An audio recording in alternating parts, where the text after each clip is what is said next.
UPSC 2026 के लिए अब करेक्शन विंडो को लेकर अपडेट यूपीएससी की तरफ से आ चुका है।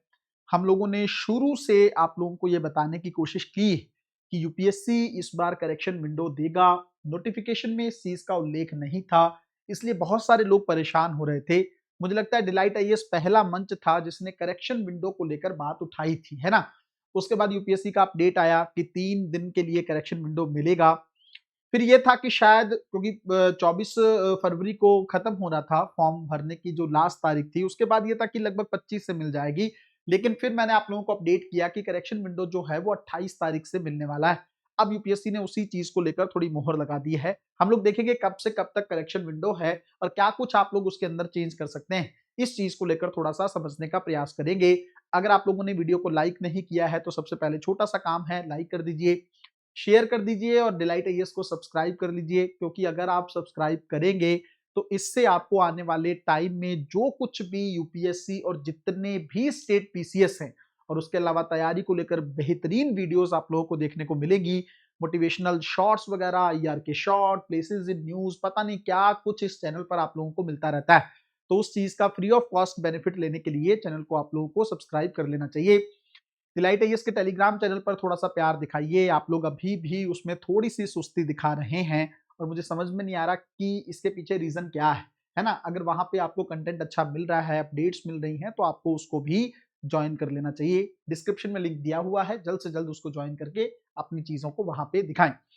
अंतिम प्रहार बैच चल रहा है प्रीलिम्स 2026 के लिए। आराम से 120-30 नंबर प्रीलिम्स में ले जाओगे। स्टैटिक पोर्शन बहुत अच्छे से तैयार करवाया जा रहा है ना। रिवीजन का मॉड्यूल है इसके अंदर, टेस्टिंग का मॉड्यूल है, सब कुछ आपको अंतिम प्रहार बैच के अंदर देखने को मिलेगा। टाइम बचा नहीं है, 2 महीने सिस्टमेटिक तरीके से आप लोगों की तैयारी रहेगी, कहीं भटकाव नहीं होगा, फोकस रहेगा। इसलिए समय ना खराब करके जल्द से जल्द इस बैच को भी आप लोगों को ज्वाइन करना चाहिए। अब यूपीएससी ने करेक्शन विंडो को लेकर क्या दिया है नोटिस, है ना, उसको थोड़ा सा हम लोग देख लेते हैं।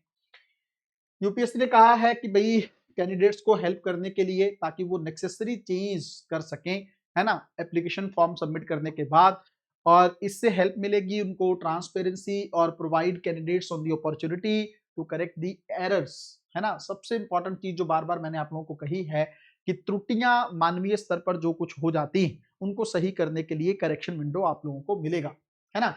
और UPSC will provide a correction window of 3 days, है ना। ये यूपीएससी ने पहले ही बोल रखा था कि मैं आपको जब भी एप्लीकेशन प्रोसेस खत्म हो जाएगा उसके बाद दूंगा। अब ये 27 फरवरी 2026 आज शाम को 6 बजे बंद हो गया है और करेक्शन विंडो जो है 28/2/2026 से लेकर शाम 6 बजे से लेकर 3/3/2026 तक शाम 6 बजे तक रहेगा। तो लगभग 3 दिन तक, क्योंकि 28 तारीख का ही ये महीना है फरवरी, उसके बाद 1 तारीख, 2 तारीख और 3 तारीख, है ना, 3 दिनों तक लगातार आपके लिए ये करेक्शन विंडो रहेगा। अब इसमें कैंडिडेट्स क्या एडिट कर सकते हैं, specific details in their application form during this period. जो भी कुछ डिटेल थी उनके एप्लीकेशन फॉर्म के अंदर, अब देखो ये यूपीएससी को ही पता है। जैसे करेक्शन विंडो ओपन होगा आप लोग डालेंगे उसके अंदर, ये यूपीएससी को ही पता है क्या कुछ आप लोग चेंज कर सकते हैं। मैंने आप लोगों को एक एक्सपेक्टेड तरीका बताया था, क्या क्या चीजें उसके अंदर चेंज हो सकती हैं, एक अनुमान था, वो आज भी है, फिर से बता दूंगा। उसके अलावा मेन चीजें उसके अंदर आप अभी भी नहीं बदल सकते। और अगर मान लो ईश्वर करे यूपीएससी आपको सारा ही फॉर्म दोबारा बदलने का मौका दे दे, तो मुझे लगता है इससे बेहतरीन कुछ हो नहीं सकता। और मेरा पर्सनल मानना ये है भी, है ना, मेरा पर्सनल मानना ये है कि अगर आपको सेंटर्स जो कि ऑलरेडी अलॉट हो चुके होंगे, रैंडम सिलेक्शन होता है उसमें, उसको छोड़ के बाकी सारी चीजें बच्चों को मौका मिलना चाहिए चीज करने का। यही तो फायदा है करेक्शन विंडो का। अगर फॉर्म में आप कुछ कुछ चीजें बदलने का मौका दे रहे हैं और मेन चीजें बदलने का मौका ही नहीं दे रहे, तो फिर इस विंडो का कोई फायदा है नहीं। और ये दोनों के लिए मिलेगा, जो प्रीलिम्स के लिए आईएएस के लिए दे रहे हैं और जो इंडियन फॉरेस्ट सर्विस के लिए भी अगर आप लोगों ने फॉर्म भरा है, दोनों के पॉइंट ऑफ व्यू से आपको करेक्शन विंडो मिलने वाला है। अब वही सबसे बड़ा सवाल आप लोगों का कि क्या कुछ इसके अंदर चेंज होगा, है ना। तो बेसिक जो डिटेल्स हैं आप लोगों की, जैसे मुझे लगता है नाम वगैरह को लेकर एरर रह गया है, पिता के नाम को लेकर एरर रह गया है, माता का नाम, इन सब में अगर कोई चीज रह गया है तो उसको आप बदल सकते हैं। मे भी हो सकता है जो आइडेंटिटी कार्ड का प्रूफ मांगा है यूपीएससी ने, उसके अंदर अगर कोई बदलाव करना है, कोई चीजें देखनी है, तो उसको भी आप लोग चेंज कर सकते हो, बदल सकते हो, है ना। उसके अलावा जो क्वालिफिकेशन को लेकर डिटेल्स हैं, जैसे आप लोगों का ग्रेजुएशन को लेकर डिटेल है, 10th को लेकर है, वो सारी चीजें आप लोग बदल सकते हो, 12th को लेकर भी चीजें हैं वो बदल सकते हो। तो ये सारी चीजें बदल जाएगी। कई लोग कह रहे हैं सर मार्क्स गलत भर दिए हैं, ये कर दिया, वो सब कुछ चेंज हो जाएगा, आप चिंता मत करो। परेशान नहीं होना है, नाम को लेकर भी चीजें आप लोगों की चेंज हो सकती हैं। ठीक है, तो ये जो है चीजें बदल जाएगी। क्या नहीं बदलेगा? सेंटर एग्जामिनेशन का जो भरा हुआ है, मुझे नहीं लगता उसमें चेंज कर सकते हो, वो वही मिलेगा। ऑलरेडी यूपीएससी ने उसका डाटा प्रिपेयर कर लिया होगा। दूसरा, जो आपने ऑप्शनल भरा है उसको आप नहीं बदल सकते। उसके अलावा जो आप लोगों ने मीडियम वगैरह भर रखा है, हिंदी मीडियम है, इंग्लिश मीडियम है, वो भी चेंज नहीं होगा, है ना। तो ये चीजें स्पेसिफिक डिटेल्स जो हैं, इवन अभी सर्विस प्रेफरेंस चेंज नहीं होगी। इंटरव्यू से पहले जो आप लोगों को मौका मिलेगा सर्विस को चेंज करने का, वहां पे आप कर सकते हो। अभी आपको सर्विसेज को लेकर ज्यादा परेशान नहीं होना है। वहां पे फिर से एक मौका यूपीएससी आपको देगा, उसका भी यूपीएससी ने पहले ही कह दिया है कि सर्विस को लेकर परेशान ना हो बच्चे। कई बार नहीं पता होता है कौन सी सर्विस को टॉप पे रखना है। मेंस के बाद ज्यादा सीरियसनेस इन चीजों को लेकर आती है। ठीक है, एक सवाल बच्चों का, सर क्या कास्ट सर्टिफिकेट को लेकर चीजें चेंज हो पाएंगी कि नहीं?